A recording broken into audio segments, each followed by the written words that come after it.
ang sinasabi po dito no ng DepEd at dun sa kanilang nilabas na papel no ay bunga daw ito noong sinasabing 50 and 58 days no na nawawala doon sa school days natin. Pero ang sabi naman natin, hindi naman school calendar no yung pangunahing magiging solusyon no sa usapin na yan, kasi kung meron mang ugat talaga ng krisis sa edukasyon, hindi yan yung dahil meron tayong 4 na grading periods, kundi dahil kulang-kulang talaga no yung mga pangangailangan sa eskwela na binunga na nung dekada-dekada talaga na chronic underfunding o yung kakulangan noong budget no doon sa edukasyon no.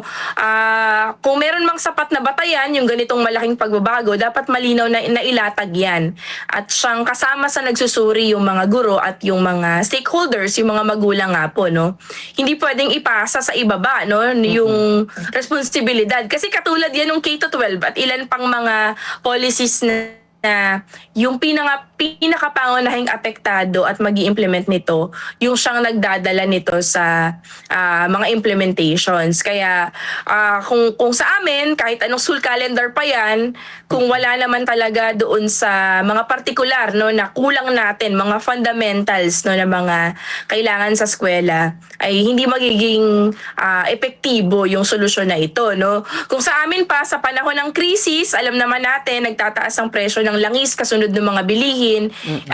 Dapat ang inuuna ng gobyerno ay kung paano matutulungan yung mamamayan natin sa panahon ng krisis na ito na kinakaharap natin. Kasi kahit yung mga teachers, mga kawani sa edukasyon ay talagang ramdam yung krisis na ito. Kaya nananawagan nga kami no, doon sa pagtataas ng aming personal economic relief allowance. Kasi kahit yung mga teachers natin umaaray talaga para makapasok sa eskwela, kailangang mamasahe, magmotor, at syempre yung pangangailangan nga sa eskwela. Tapos susundan pa nitong mga pagbabago na ito. Yes, ma'am. So nakikita ba natin na hindi napapanahon itong pag-aproba ng ating Pangulo dito sa nasabing binanggit na school calendar natin, ma'am? Oo, kasi kung ang gusto lang ni Pangulong Marcos ay magpabango para sa mga pagbabago, kanyang magiging legasiya no sa kanyang panunungkulan, hindi ito yung tamang pamamaraan no.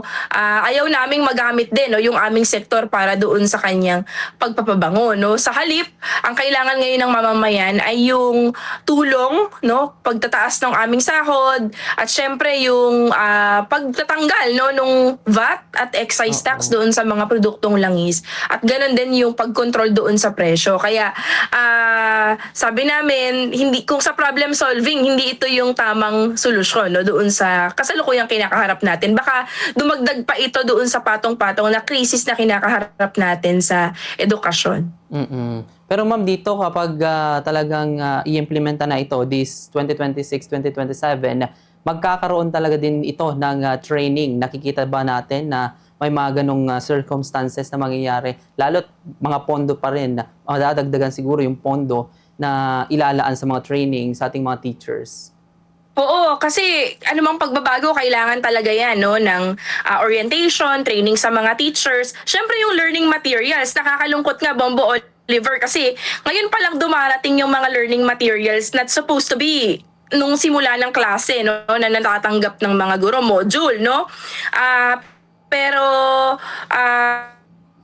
hindi na nagamit ng mga estudyante natin dahil nga ngayon lang dumating. Ganun ka-late. No? Baka ganyan din ang mangyari. Kapag nag-implement tayo ng panibagong school calendar, baka dumating ito 1 taon o 2 taon pa pagkatapos ng implementation. Kami na naman yung sasalo niyan no, sa mga field, at baka yung mga magulang ay magastusan pa. Kaya sa amin, yung 1 buwan no, na preparation ay kulang talaga para doon sa malaking changes na mangyayari this coming school year. Yes, ma'am. Nakikita ba natin na kapag talagang naisagawa na ito ba'y pangmatagalang solusyon sa problema sa edukasyon ng Pilipinas, Ma'am Ruby?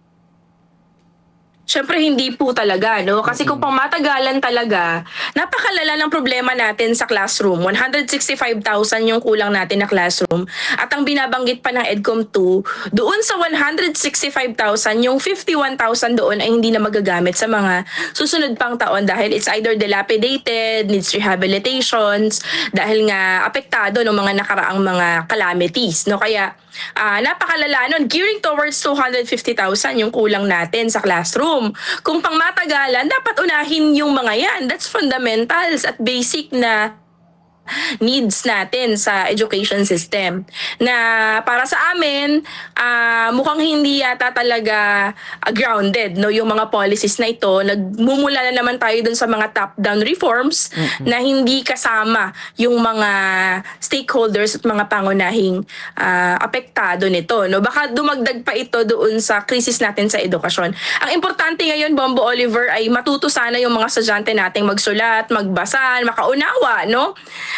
Pero sa dami ng mga gustong mga pagrepaso doon sa ating mga education system, including these policies, nakikita natin na makakadagdag pa ito doon sa patong-patong na problema.